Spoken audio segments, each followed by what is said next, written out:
নমস্কার বন্ধুরা।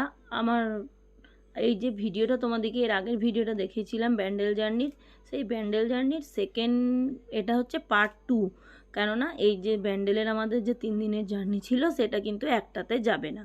এইটা দেখো, এখানে সবাই প্র্যাকটিস করছে। বোনের মেয়ের জন্মদিনের আগের দিন রাতে যে সঙ্গীত হয়েছিল, মানে ওই একটু ছোটোখাটো আমাদের গানের অনুষ্ঠান, তাই সেইটার গানের নাচের সব প্র্যাকটিস চলছে। এখানে আমার বোনের বর কাজ করতে করতে এসেও দেখো, সে এসে একটু ওদের মধ্যে ঢুকে গিয়ে নাচ করে চলে গেল। যাই হোক, আমরা অনেক সেখানে গিয়ে আনন্দ করেছিলাম। এটা হচ্ছে সন্ধেবেলার আমাদের সাজগোজ। সবাই তখন রেডি হচ্ছে কি না তো গানের অনুষ্ঠানে যোগ দেওয়ার জন্য। আসলে এত আনন্দের মধ্যে গরমটা এতটাই ছিল, আমরা সবাই শাড়ি নিয়ে গেছিলাম আগের দিন সন্ধ্যায় পরবো বলে, কিন্তু শাড়ি আর কি পরবো, এত গরমের জন্য শাড়ি পরতে পারিনি। তার মধ্যেও যাই হোক আনন্দটা আমরা চালিয়ে গেছি। এখানে আমি বোনের যে ওপরে সিঁড়িতে ওঠার ওপরটা, তাই সিঁড়ির এখানে এসে একটু কেতা করে ফটো তুলে নিলাম। তো যাই হোক, এখানে অনুপমা ছোড়দা দাঁড়িয়ে ছিল, ছোড়দা মানে আমার জামাইবাবু। তারপরে এই দেখো, এখানে মেয়েগুলো নাচতে শুরু করেছে, মজা করছে। আর সামনে দেখো, সামনের পিনুরির অবস্থাটা আবার দেখো। পিনুরি কিন্তু ফুল এনজয়ের মধ্যেই আছে। অত গরমেও কিন্তু ওর একটু একটু কষ্ট হলেও আমাদিকে দেখে কিন্তু ওর খুব মজাই লাগছিল। তো দেখো, এখানে আমরা অনেক আনন্দ করছি। ওরা যেমন করে নাচছে, ছোট পিনুরিও কিন্তু সেইভাবেই নাচছে। ও কিন্তু সত্যি পুরো একটা ডল।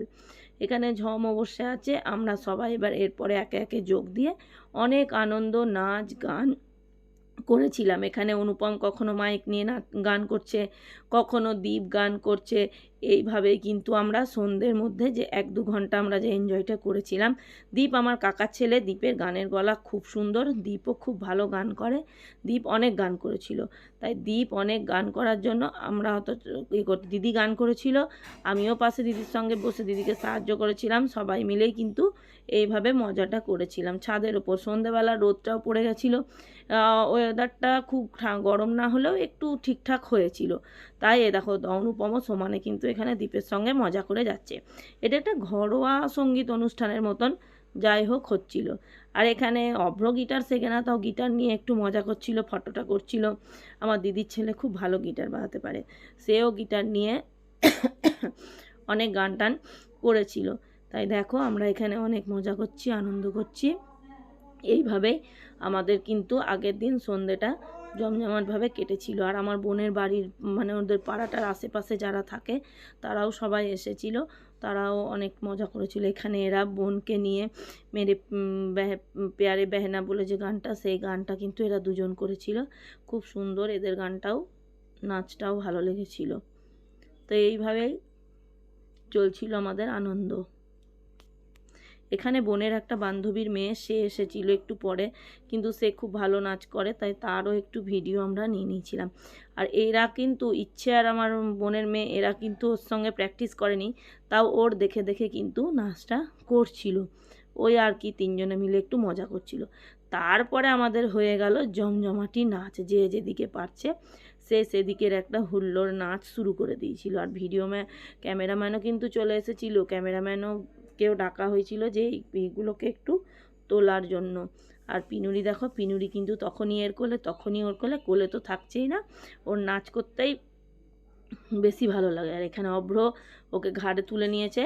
আর ও কিন্তু সবার কাছে যায়, সবার কাছে যায়, খুব ভালো। ওকে যে কোনো আলগা মানে অচেনা বলে কিছু নেই, ও সবার কাছে নাচে। দেখো বুতুন, এখানে আমাদের সেই যে ওই যে এখন গানটা খুবই উঠেছে, ওই গানটাতে খুব নাচ হচ্ছিল। সব কেউ ওর বোতলটাকে নিয়ে, কেউ জলের বোতল নিয়ে, ওই গানটাতে এখানে আমরা সবাই মানে ওই মজা করছিলাম। তো এইভাবে রাতটা কেটে সন্ধ্যে রাতে খাওয়া দাওয়া করে ঘুমিয়ে পড়েছিলাম। পরের দিন ওখানে বোনের বাড়ি থেকে যেহেতু গঙ্গাটা অনেকটাই কাছে, তার জন্য আমি আর দিদি কেউ যাইনি, আমি আর দিদি চলে গেছিলাম গঙ্গা চান করতে। দেখো সকালে কত গরম, আর এই গরমে আমাদের চোখ মুখের অবস্থা কি হয়েছে দেখো। আমি বোনের মেয়েটাকে নিয়ে চলে গেছিলাম আমরা গঙ্গা চান করতে। এই দেখো গঙ্গায় চলে এসেছি। গঙ্গার জায়গাটা খুব সুন্দর, মনেই হচ্ছিল না যে এখান থেকে উঠি। তা যাই হোক, খুব ভালোই লাগছিল গঙ্গা চান করতে। আর বোনের মেয়েটা আমাদের অনেক ছবি তুলে দিচ্ছিল। আমি আর দিদি চান করছিলাম। এখানে দেখো ধারে ধারে সব ঠাকুরগুলো রাখা আছে, যারা বিসর্জন না করে তারা এই গঙ্গার পাশে ঠাকুরগুলো রেখে দেয়। অনেকের অনেক রকম সব চান করতে এসেছিলো, ওরাও চান করছিল, অনেক যাদের সব কিছু হোম যজ্ঞ নাকি সব করাচ্ছিল তারাও করছে। দেখো এখন আমি চান করতে লেগেছি, আমার বোনের মেয়ে কিন্তু কন্টিনিউ আমার ভিডিও করছে। আমি গঙ্গাতে গিয়েই শ্যাম্পু করে নিয়েছিলাম, কেননা দুদিন থেকে আমার মাথায় শ্যাম্পু করা হয়নি। আর যেহেতু আমাদের সেদিন ছিল বোনের মেয়ের জন্মদিনের খাওয়া দাওয়া রাত্রের বেলায়, আর তার জন্য আমরা দিনের বেলায় এই গঙ্গা চান টান সেরে দিনের বেলা থেকে অনুষ্ঠান শুরু হয়ে গেছিলো। আর রাতে ছিল মেন প্রোগ্রামটা, কেক কাটা খাওয়া দাওয়া এগুলো ছিল রাতের বেলায়। আমাদের বাড়ি থেকে অনেকে লোকে গেছিলো, আবার ওদের ব্যান্ডেলেরও অনেক লোক ছিল। যাই হোক, সবাই মিলে সন্ধ্যেটাতেও কিন্তু আমরা খুবই মজা করেছিলাম। একদম বিয়ের সময় যেমন বা মানে বড় করে যেটা হয় সেটাই কিন্তু আমার বোন জন্মদিনটা ওইভাবেই করেছিল। তো এখানে আমরা চান করছিলাম, আর দিদিটা দিদিও ভয়ে ভয়ে নামতে পারছিল না। তা দিদি বলছিল তুই আগে কর, তারপর আমি চান করব।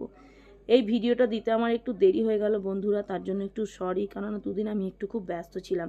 আসলে বাড়ি এসেছি, আবার ভোপাল যাওয়ার টাইম হয়ে গেছে, তার জন্য এবার কেনাকাটা যা যা থাকে ছেলেটাকে নিয়েও একটু ব্যস্ত ছিলাম, তার জন্য দুদিনই হয়ে গেল। তোমরা চ্যানেলটা আমার সাবস্ক্রাইব করো, আরও নতুন নতুন ভিডিও আসবে, আমার পাশে থাকো যেভাবে পাশে আছো। তারপরে দেখো আমরা গঙ্গা চান হয়ে যাওয়ার পর ওখানেই অনেক রকম ঠাকুরের মন্দির আছে, ওখানে আমি আর দিদি এক ঘটি জল নিয়ে এসে সেইগুলো সব শিব আছে, হনুমানজি আছে, সব জায়গায় জায়গায় কিন্তু ভিজে কাপড়ে জলগুলো ঢালছিলাম। আমার বোনের মেয়েটা বললো যে এখানে অনেক ঠাকুর আছে, তোমরা এখানেও জল ঢালো, তার জন্য আমরা জল ঢালছিলাম। আর বোনের বাড়ি যেহেতু কাছেই, আমরা কিন্তু ওই ভিজে কাপড়েই গায়ে গামছা নিয়ে বাড়ি চলে এসেছিলাম, আর ওখানে জামা কাপড় কিছু চেঞ্জ করিনি। আবার চেঞ্জ করার ঝামেলা, কোথায় করব না করব বলে বাড়িতে এসে কিন্তু আমরা জামা কাপড় চেঞ্জ করেছিলাম। আর গরমের সময় তো ভিজে জামা কাপড় থাকছে গায়ের ওপর, তো ভালোই তো লাগছিল। দেখো এখান থেকে নদী, এই যে গঙ্গাটার এটা কত সুন্দর আসছে ভিউটা। আর একবার চান করার পরও মনে হচ্ছিলো আবার চান করি। যাই হোক, চান করে বাড়ি এসে জামা কাপড় ছেড়ে আমরা রেডি হয়ে গেছিলাম লজে যাওয়ার জন্য, কেননা বোনের মেয়ের এটা ছিল, খাওয়া দাওয়াটা ছিল লজে। এটা দিনের বেলায় আমরা ব্রেকফাস্ট লাঞ্চ সবই লজে সেরে নিয়েছিলাম, দিয়ে বাড়ি এসেছিলাম। বাড়ি এসে একটু রেস্ট করে আবার সেজে গুজে রাতের বেলায় চলে গেছিলাম লজে। এটা হচ্ছে সকালবেলায়, আমরা এখন ব্রেকফাস্টের জন্য চলে এসেছি একদম 3 তলায়। ব্রেকফাস্টে ছিল আমাদের লুচি, আলুর তরকারি, বোঁদে, কিন্তু বোঁদেটা আমি খাইনি। লুচি আর আলুর তরকারিটা কিন্তু খেয়েছিলাম, খুব টেস্টি হয়েছিল। আলুর সবজিটাও জিরে ফোড়ন দিয়ে করেছিল, অসম্ভব সুন্দর। এখানে আমাদের বাড়ির সবাই খেতে বসে গেছে। তো দেখো গরম গরম লুচি সবজি, আর তখন চান করে এসে খিদেও পেয়েছিল। এটা আমার একটা বৌদি, আমার পিস্তত দাদার বৌদি, এটা বৌদির মেয়ে, বৌদি থাকে সিউড়িতে, বৌদিও চলে এসেছিলো। আমাদের বাড়ি যে কোনো অনুষ্ঠানে আমরা যেখানেই যাই না কেন সবাই যাই বলে মনে হয় যেন আমাদের আখিরাতেই অনুষ্ঠান হচ্ছে, এক হয়ে যায়। এখানে এতটাই গরম, এরা কুলার চালিয়ে কিন্তু বসে আছে, আর আমরা এদিকে এখানে কুলার চালিয়ে বসে আছি। সকালেও ভেবেছিলাম শাড়ি পরবো, গরমের চোটে কিন্তু আমরা কখনোই শাড়ি পরতে পারছিলাম না। আর এই দেখো আমি হয়তো বৌদির সঙ্গে প্রচণ্ড কী একটা কথাতে, আলোচনায়, গল্পতে আমরা মেতে উঠেছি, আর এদিকে কুলার সুন্দরভাবে চলছিল। তারপরে হয়ে গেছিলো দুপুরের খাওয়া দাওয়া। দুপুরে ছিল ডাল, আর ওই যে ঝুরঝুরে আলু ভাজা, যেটাকে আলুর চিপস বলে, ভাত, আর ছিল আলু পোস্ত আর মাছ আর চাটনি। সেটা খেয়ে আমরা বাড়ি চলে এসেছিলাম। দেখা হচ্ছে রাতের ব্লকে, ততক্ষণের জন্য